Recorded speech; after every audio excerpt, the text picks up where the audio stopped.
أما بعد فأعوذ بالله من الشيطان الرجيم بسم الله الرحمن الرحيم والذين يكنزون الذهب والفضة ثم لا ينفقونها في سبيل الله فبشرهم بعذاب أليم يوم يحمى عليها في نار جهنم فتقوى بها جباههم وجنوبهم وظهورهم هذا ما كنزتم لأنفسكم فذوقوا ما كنتم تكنزون. 13 جمعہ میں د سخاوت متعلق خبر کړې و او ما بخل مې ویلی ما آینده جمعه به د بخل خبره وکړم چې بخل پیسه خوندي کول او نه لګول دا ډېر خراب چیز دی د انسان دپاره او چې کومه پیسه دې خرچ کړه په ځان دې خرچ کړه په ځان په بچو دې خرچ کړه په ښځه دې خرچ کړه په ګاونډي دې ولګوله په عام مسلمان کونډه رونډه دې ولګوله جومات مدرسه غریب له دې ورکړه دا ګل شوه ګل دې ته ګل وایي د دې فایده به په دنیا کې م الله درکوي او په آخرت کې به م الله درکوي. ما خو ویلو چې صحابو ته به رسول الله صلی الله علیه وسلم حکم وکړ هغې کې به دویمه خبره نه وه خود حضور پاک څومره سخي و د حضرت عمر فاروق رضی الله عنه نه اس واغشت په بخاري شریف کې راځي هغه وی د الله رسول زه به پتا اس خرڅوم اس ستاسو وینا په بیه علم اس ته واغشت پیسې حضرت عمر له ورکړې اقا ټیمه د حضرت عمر زوی ته عبدالله ابن عمر ته خیراتی ورکاغلی ورک اداوان پلار نه ولا واغشت پیسې ورکړې او زوی له ورک دا سیم کولی شو چې پلار ته وی چې دا است زوی له ورک نه خپل پاکستان را دن نکا په بیه واغش پیسې ورکړې او فورا هماغه اس په هغه مجلس کې دا غزوی عبدالله ابن عمر رضی الله عنه توبه صحابو کې الله د پیغمبر صلی الله علیه وسلم دقه صفتونه خو دا عبدالله ابن عمر رضی الله عنه یو ځل د احد سره خوا کې په لاره تېرېده روان یو غلام و یو امرأې هغه ګړې چیلی سرولې دې پیسې امتحان کوي ازمایش پې کوي ګوري چې د هلک د څه سوچ دی د څه نظریه ده عبدالله ابن عمر هغه هلک ته وایي خو هغه هلک دې نه پېژني چې دا د حضرت عمر زوی دی هلکه وایي یو ګډ چیلی را باندې خرڅ کا او ورته وایي دا خو زما نه دي دا خو د بل چا دي زه خو غلام یم دا خو د بل چا دي د هغه د اجازت نه بغیر خو زه نشم خرڅولی عبدالله ابن عمر رضی الله عنه ورته وایي داسې وکړه یو ګډ را باندې خرڅ کا اوس به دلته ستا په مخ کې حلال کو او سرمن به تې وباسو پوخ به کو ته به هم غوښه وخورې او موږ به هم غوښه وخورو او ورته یې مشره ما خو تا ته و چې زما نه دي پردي دي نو پردې ګډ را باندې څنګه در باندې خرڅ کړه مالک به څه وایي چې ګډ دې څه کړه دې پیسې ازمایش کوي وي داسې وکړه چل درته ښیم ګډ را باندې خرڅ کړه پیسې واله پیسې به نغدې کې ستا به شي غوښه به مونږ دلته اوس ورته کړو ته به م وخورې مونږ او که بېګاله مالک درنه تپوس وکړو چې په دې ګډانو کې خو یو ګډ کم دی ورته ویې شرمخ خوړلی شرمخ راغی ویې تښته په دې غرونو کې پخوا په دې شاړو کې شرمخان به ډېر پیسې به هم نغدې کې مالک به هم درته څه ونه وایي غوښه به م وخورې موږ به م وخورو چې دا خبره یې وکړه هغه غلام قبلې ته مخ کړې او اسمان ته یې ګوته ونیوله وی این الله الله مې کم ځای دی الله مې نه چې ته مالک به درنه خبر نشي نو مالک به خپل کار کوي الله خبرېږي فَأَيْنَ اللَّهِ زما الله به کم دی چې دا ګټ پتا پردې خرڅوم پیسې جیب کې اچوم هغه ته دروغ وایم ما خو الله ویني که نه زما وروڼو ګورې دا بنیادي خبره ده رسول الله صلی الله علیه وسلم فرمایي چې اوه کسان به د قیامت پر ورځ د الله د عرش د سوري لاندې وي اوه کسان په هغه اوو کې یو کس هغه دی ذکر الله خالیا ففادت عیناه چې الله ځان ته رایاد کی او دې سترګې وبهږي اوښکې ته وبهږي او ځان ته الله رایاد کی هېڅوک هم نی او پړه کې د الله یره پرتی یو دغه کس دی دا بنیادي څیز دی مونږ وایو مړه پلان کې خو شته نه یاره پلان کې خو نشته زه راشه مړه چې هر څه مې ووایي دا به نه وی هېڅوک نشته خو الله شته الله دې ویني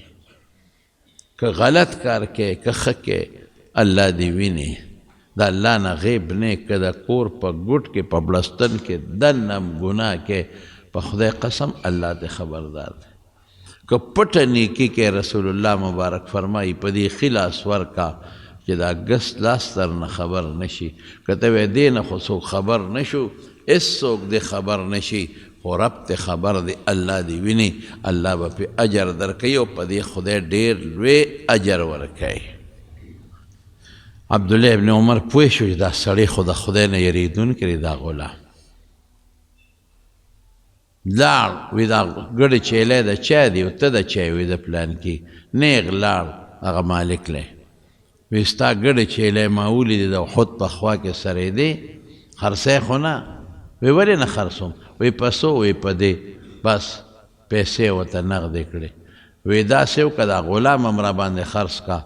وی دا مې هم در باندې خرڅ کړه پیسې یې غونډې ورکړې او مې هغه غلام واغېشت او مې هغه ګډه چیلی واغېشتې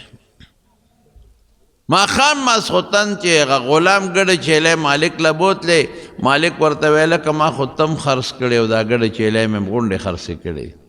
په چا د عبدالله ابن عمر د عمر په زوی باندې زال ته بوځه هغه لی ګډه چیلی راوستې دروازې وله روتو ما هغه سړی وایي دا خو هغه وختینې کاکاجي دی وی دا ګډه چیلی تا اغېشتې دی وی یو وی ځای راته وښایه دا کوم ځای ودروم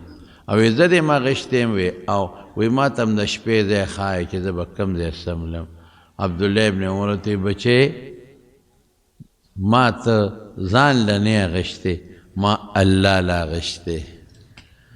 هغه الله له مې اغېشتې چې تا ما ته وختي وی چې ما وی مالک د نه څه خبرېږي او ګډ را خرڅ کا او تا وی چې مالک خو دلته نشته خو فعین الله الله به مې کوم ځای وی الله مې نه دی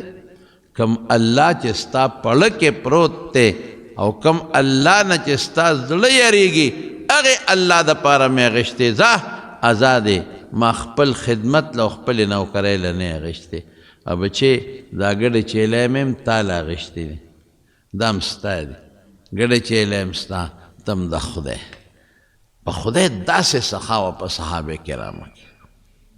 هغوی د رسول الله صلی الله علیه وسلم د سوري لاندې لوی شوي دي د دواړو جهانو د مبارک سردار چترۍ پې د پاسه وه د هغوی صادر ورباندې د پاسه وه خو چې کم صفت به په حضور پاک کې و فوراً به عمل کو یقین یې و زمونږ یقین نشته هغوی د پیغمبر په خبره کلک یقین دی چې د خدای دپاره ورکړم مال الله راکوي دی بلکل یقین و زمونږ هغه یقین نشته مونږ یې په غوږ اورو خو مونږ وایو که دا 5 روپۍ هم د خدای په نوم ورکړې کمې شوې که دا 100 روپۍ هم د خدای په نوم ورکړې دا کمې شوې که دا 1000 روپۍ مو جومات ته د خدای په نوم ورکړې دا کمې شوې هغوی به وی نه دا ظاهر کې کمې شوې خو په حقیقت کې د دې بدل الله په دنیا هم راکوي او د دې بدل به الله په آخرت کې هم راکوي بنیادي څیز دقه یقین دی زمونږ د علما وی حج او عمره د اسبابو د غنا نه دي څه مطلب چې څوک هم حج او عمره وکړي دی به غریب کېږي نه او رسول الله مبارک هم فرمایي چې حج او عمره ینفیان الفقر دا فقر ختموي هلکه ولې فقر ختموي ځکه ډېرې پیسې دي د الله په لار کې ولګولې نو چې دې ولګولې نو تا به خدای غریبۍ نه خدای به د مالدارۍ د دې بدل به خدای درکوي مونږ څه وایو اوهو دا خو 15 لکه روپۍ په حج لګي په دې خو زما د زوی واده کېږي اوهو دا 15 لکه روپۍ به زه څنګه لګوم دقه زمونږ سوچ دی پیغمبر یو څه وایي مونږ په خولې وایو چې مونږ د نبي علیه السلام تابعدار یو او د حضور پاک اتباع کو لکه هغه یقین نشته چې کم د صحابه او کم مونږ له پکار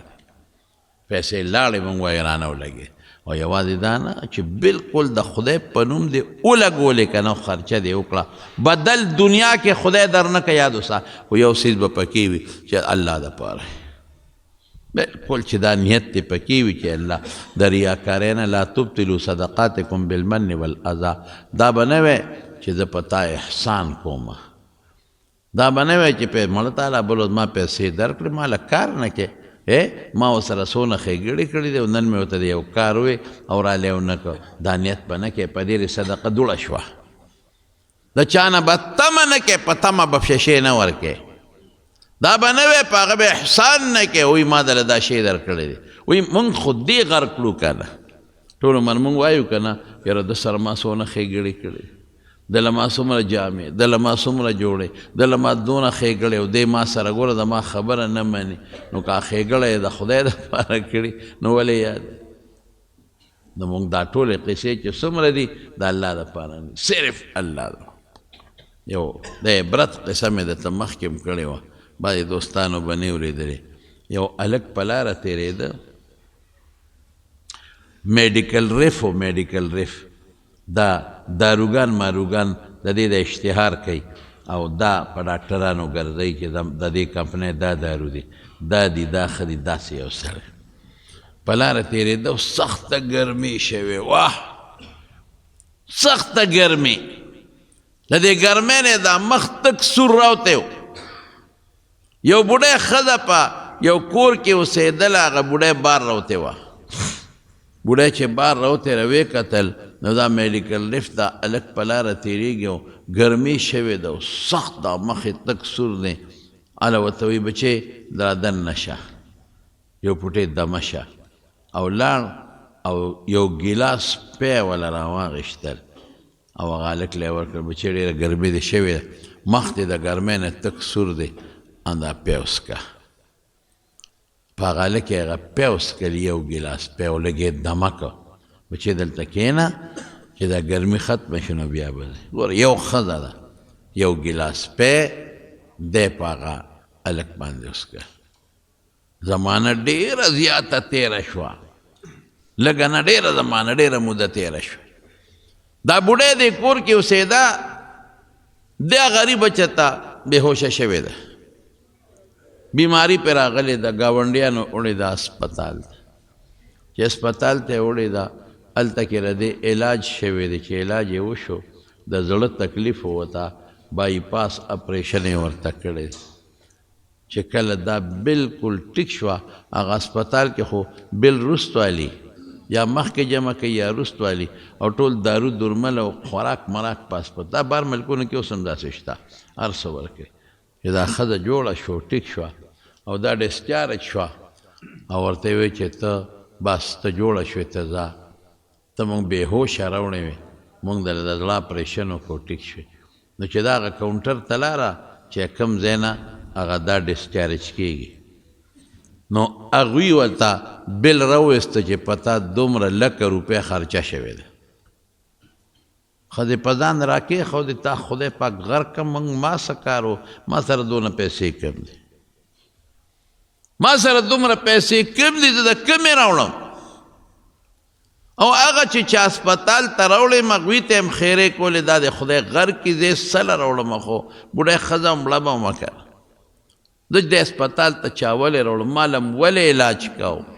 ما سره دومره پیسې دا د لکونو روپۍ اوس کم دي پرایویټ هسپتال ته یې راوړې ما ته ته په مصیبت اختی یم هغه ورته وایي هغه سړی یا ښځه او ته یې ترورې چغې مه وه نو وایي پیسې د کمې وایي ته خبره خو وګوره دا کاغذ ته واړوه چې کاغذ یې واړو نو هغې باندې یې لیکلي و چې ستا پیسې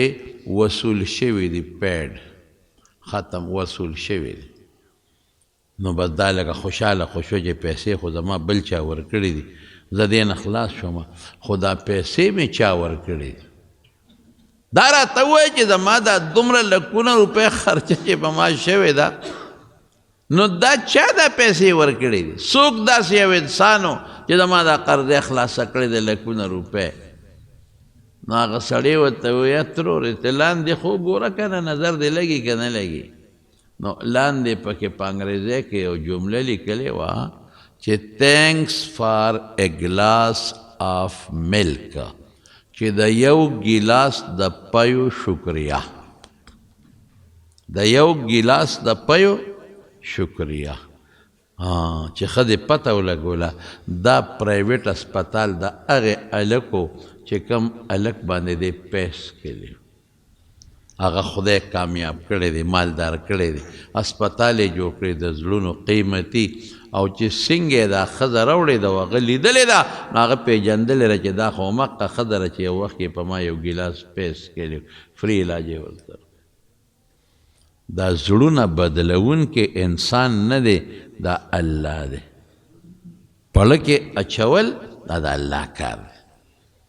دا نظام د الله په لاس کې دی دا نظام قسم په خدای چلے دا سوچونه کې فکرونه کې چې ګنې زه یو ځل روان وم عمرې له تلمه نو په عمره کې هغه د کراچۍ باندې زما تللو کراچۍ کې زمونږ سټی وه غالبا 1994 د دې ځای نه ما سره فیض محمد حاجي صاحب مو خدای پاک دې وبخي د دیدار آباد هم را سره ملګري همې ګوه خو هغه وفات شوی نور هم راسه یو دوه کسان نو چې زه تلمه نو کراچۍ کې زمونږ شپه وه نو قانون دی چې دا کوم ځای کې جز د دې خپل څه قانوني او یو ځای کې د سټی وي نو تاله هغوی هوټل درکوي نو مونږ چې کراچۍ ته لاړو هلته کې په ایرپورټ مونږ سینکوز شو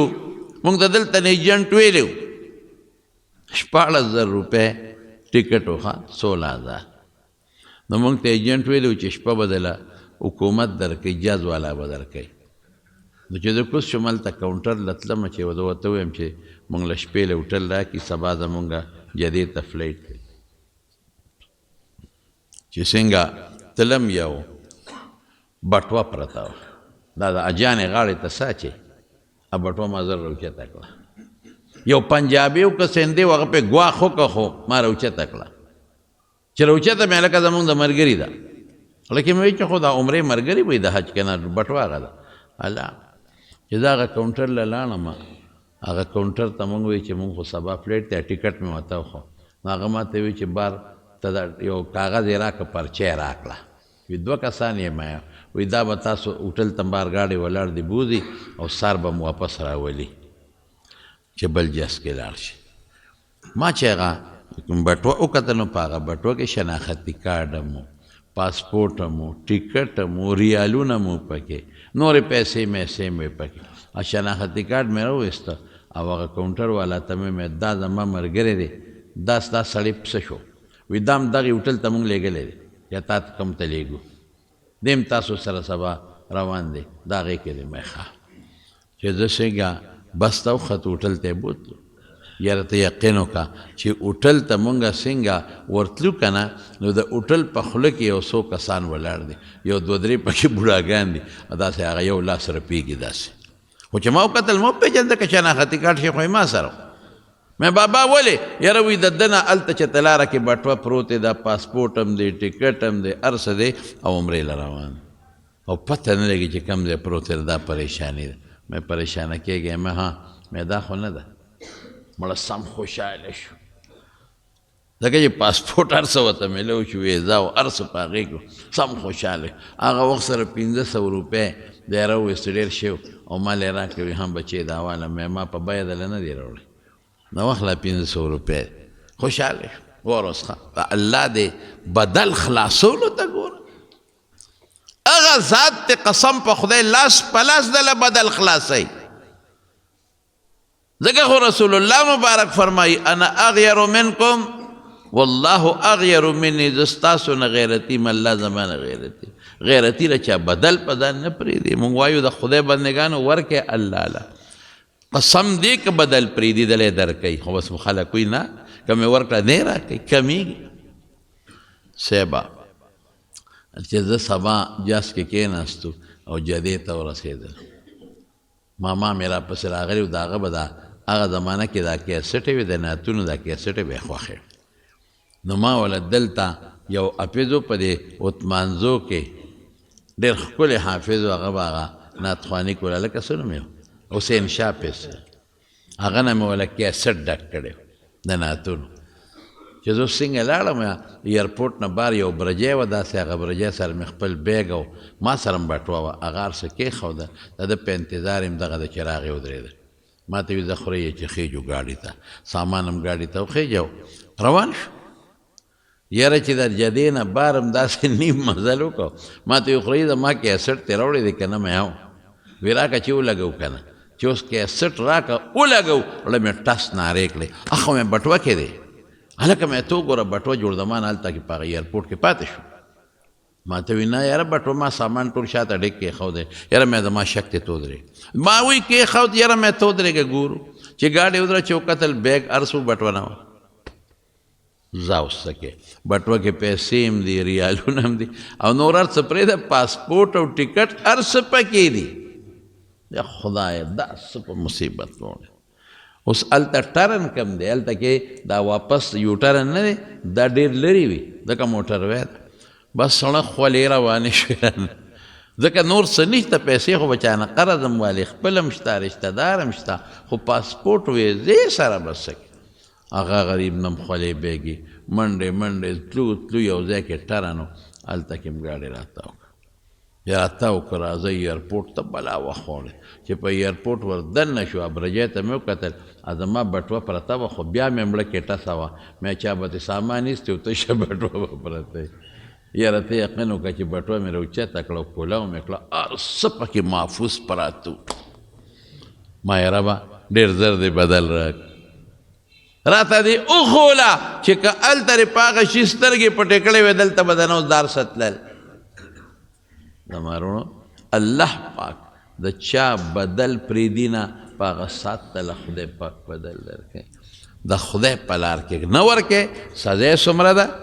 والذین یکنزون الذهب والفدة او الله فرمایي چې سره او سپین خزانه کې او د خدای په لار کې نه خرچ کوي حقوق نه ورکوي نه پردی حق دام د خدای په حکم دی نه د الله حق نه جماعت کې نه غریب لا نه کونډې لا نه صدقه نه خیرات الله وی فبشرهم بعذاب علیم اے محبوبه د دردناک عذاب زیری ولا ورکا دردناک عذاب برسیږي هغه دردناک عذاب څه دی دا یوم یحما علیها فی نار جهنم دا مالونه به خدای راوالي د دې نه به الله تختې جوړه کړي تختې او دا به د جهنم په اور کې سری کی ګرمې به کې او د دې انسان تندیله او شاله او اړخونه له به پې داغونه ورکوي دقه مال باندې داغونه به درته میلاویږي او بیا به څه وایي هذا ما کنستم لانفسکم دا هغه مالو چې ځان له مو جمع کړی فذوقوا ما کنتم تکنزون چې کم مال هم ځان له خزانه کړی د هغې سزا او د هغې وبال السکا اوس به څه کوې ورسره ته خو مال دې جمع کو پرېښود بچو ته دې پرېښود نسو ته دې پرېښود او د خدای لار کې دې ونه لګو د دې نه د اوسپنې تختې جوړېږي د دوزخ اور کې به سري کېږي او داغونه به درکوي دا د الله د قرآن وینا ده حدیث کې راځي رسول الله صلی الله علیه وسلم فرمایي دا مال به الله ګرم کړي کم مال نه چې ته زکات نه ورکوې ډېر خلک دې زکات نه ورکوي داسې معمولي غوندې چې ته یو 100 روپۍ ورکړي باقي زکات نه ورکوي وایي مال کمیږي د خدای بنده که زیات نه شو د خدای د رضا دپاره یې ورکه راشه ولې خدای دروغ وایي پیغمبر دروغ وایي الحمدلله رښتیا وایي دا پیسې به راواخلې او دا به د اوسپنې ګرمې به کي او په دې تی د پاسه به یې کېدي د تی د اثر نه دی په دې د پاسه به یې کېدي او دا به دومره ګرم وي چې شاته دې اولي ته به یې توخېږي او شاته به په دې اولی ورته کېدي دا به دومره ګرم وي چې مخامخ بار به دې تی ته دا تو را رسېږي او رسول الله صلی الله علیه وسلم فرمایي او بلکې قرآن کې راځي سیطوقون ما بخلوا به یوم القیامة بعضو خلکو له به الله داسې وکړي چې د دې مار نه به د دې مال نه به خدای اجدها جوړه کړي غټ خامار به ترې جوړه کړي هغه خامار به راوالي او دله به یې په دې غاړه کې راواچوي او دا وښکي به وله شوکوي دا وښکي په دې به ورته چکونه لګوي چې په دې خولې تا مردار مال خوړلی دی زکات ته نه دی ورکړی صدقه خیرات ته نه دی کړی دا وښکي به ورته راکاږي چکونه به لګوي او مار به ورسره خبرې هم کوي انا کنزکه انا مالکه زه ستا خزانه یم زه ستا مال یم ګورې ښه ستا خزانه یم ټیک شوه ته اوس د مارونو دا ولې مونږ د خدای په لار کې خرچې نه کوو دا مال ولې نه ورکوو مونږ یریږو چې کم به شي دغه بنیادي وجه ده نو پیغمبر وایي نه کمیږي الله وایي نه کمیږي ښه نو دا کم شو ته وایې کم شو نو دا کمیدل د ښځې له دې نه چې په قبر کې او په آخرت کې په الله سزا درکړي رسول الله صلی الله علیه وسلم فرمایي چې چا باندې په څاروو کې زکات واجب شوي لازمي او نه ورکوي وایي د قیامت په میدان کې به دې خدای غټ کړي او په دې میدان کې به یې خور کړي داسې وجود به وله غټ کړي او خور به کړي او دا څاروي به پې پسه ګرځئ دا چې کوم څاروو کې زکات نه دی ورکړي دا به پې د پسه تاویږي ګرځئ او چې کوم څاروي هغه د اوښان وغیره دي چکونه به پې لګئ او چې کم د ښکرو والا څاروي دي ګډان او غویان وغیره نو په ښکرو به یې وایي کم څاروي چې هغه بنده پیو له ساتلی وي نو په هغې کې زکات نشته ځان له ساتلی یو دی که دوه دي کم څاروي چې هغه یو انسان تجارت له ساتلی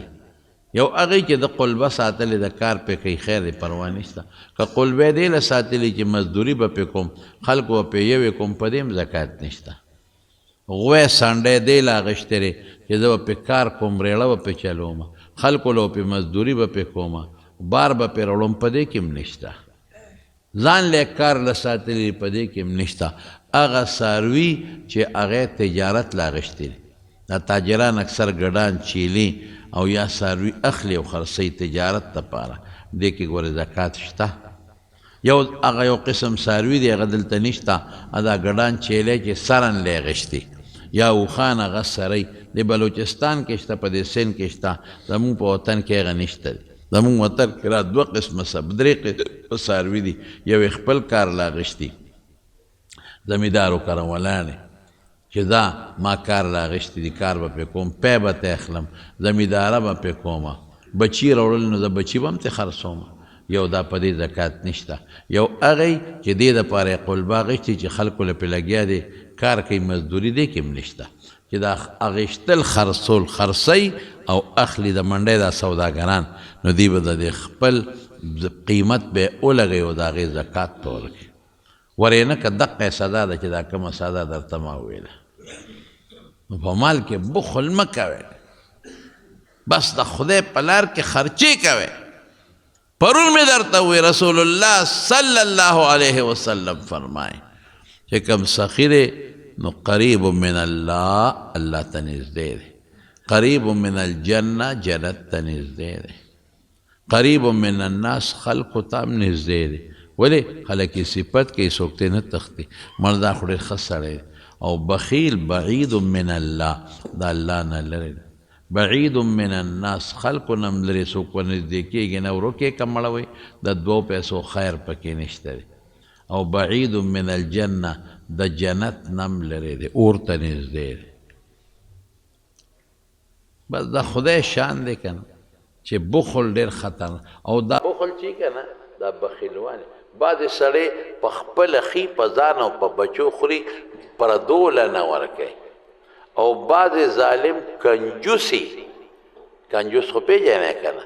کړوس ورته وي کړوس او کنجوس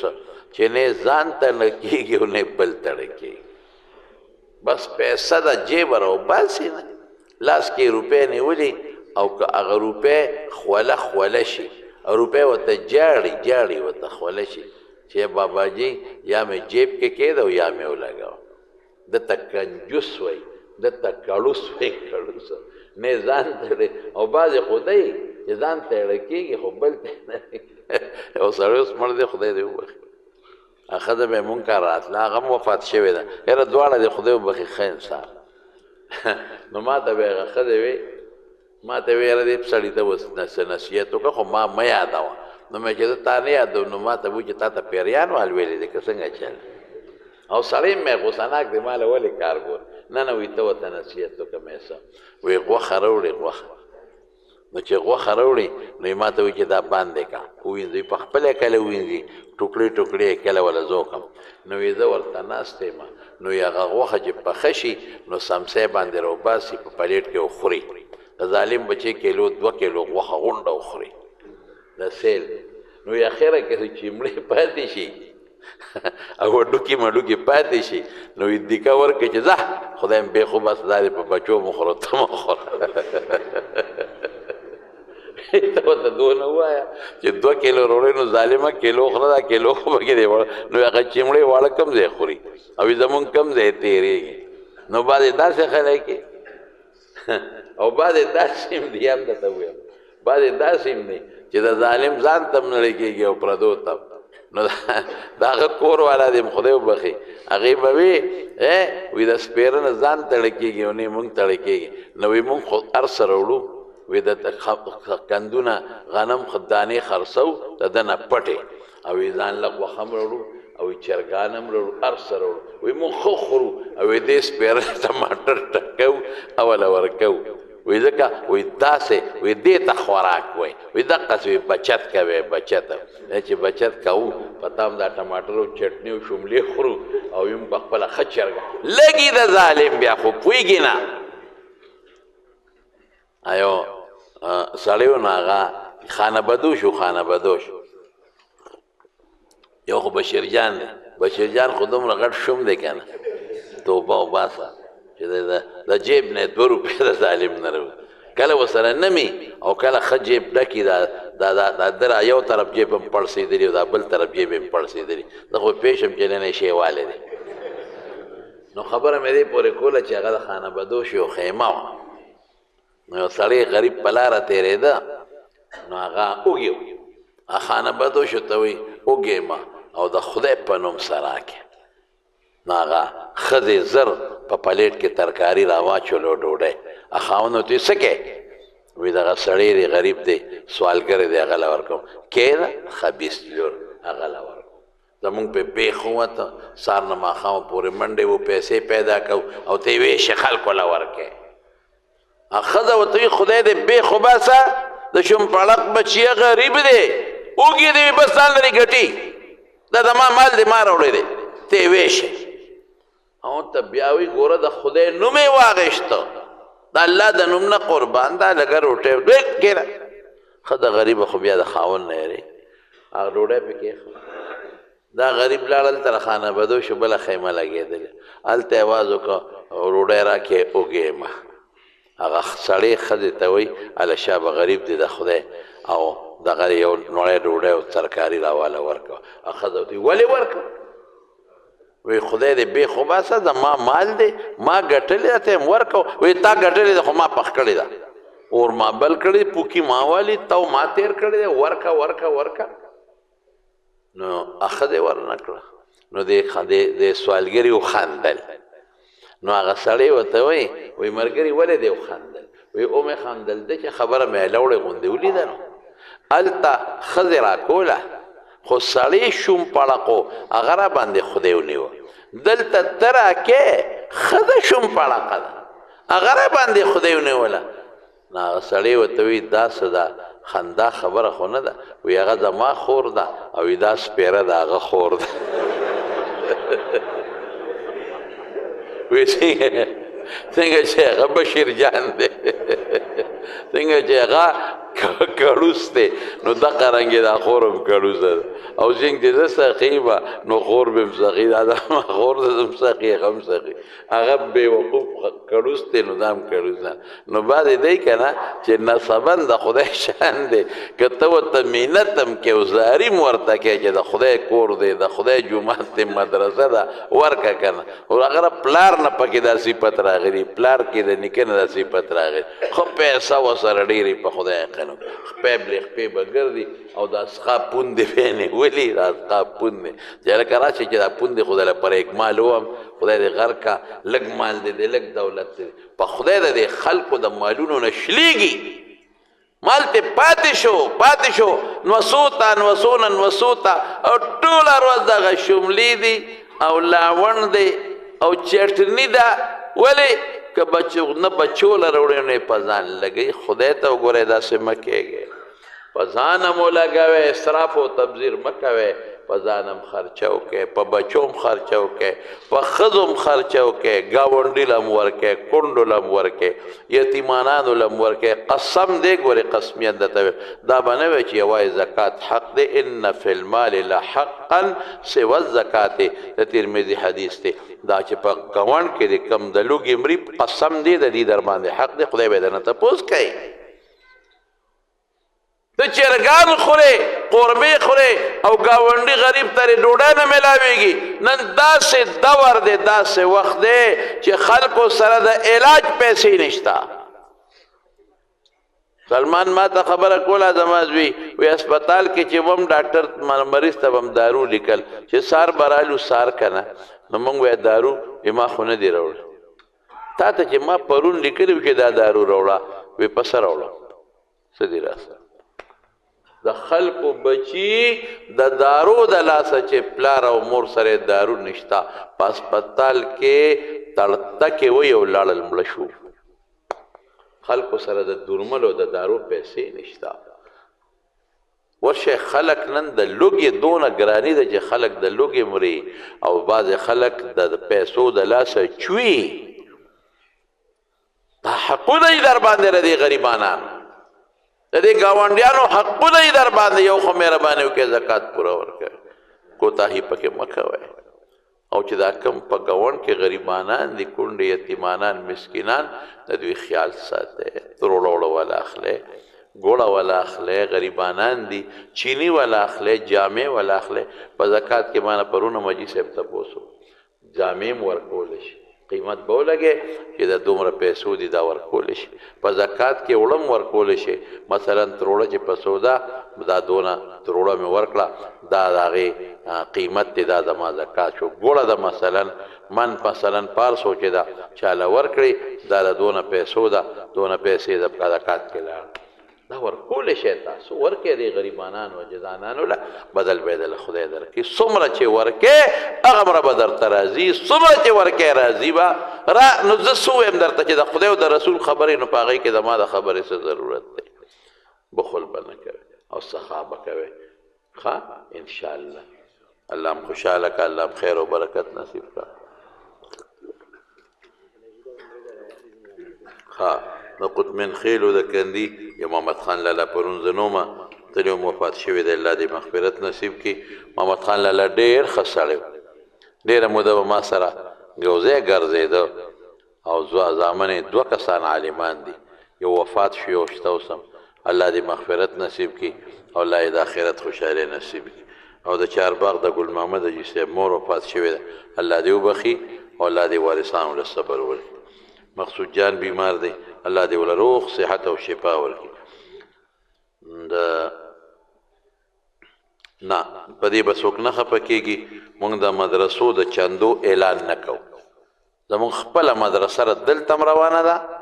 او هلته کې د یوسف احمد مولوي صاحب مدرسه ده هم روانه ده نو په دې به هېڅوک موږ نه خفه کېږي د مدرسو د چندو دپاره موږ دلته اعلان نه کوو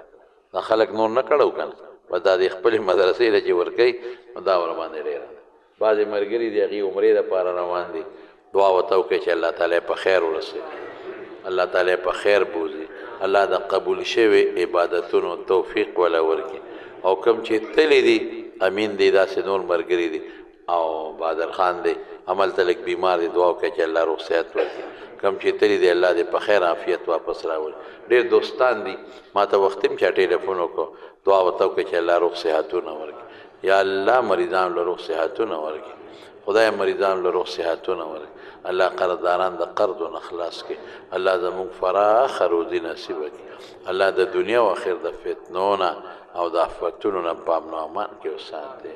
یا الله د بخل نه وساتي یا الله سخا راکړي پیدا کړي الله د حلال و فراخه روزي راله راکړي الله زموږ مشران وبخي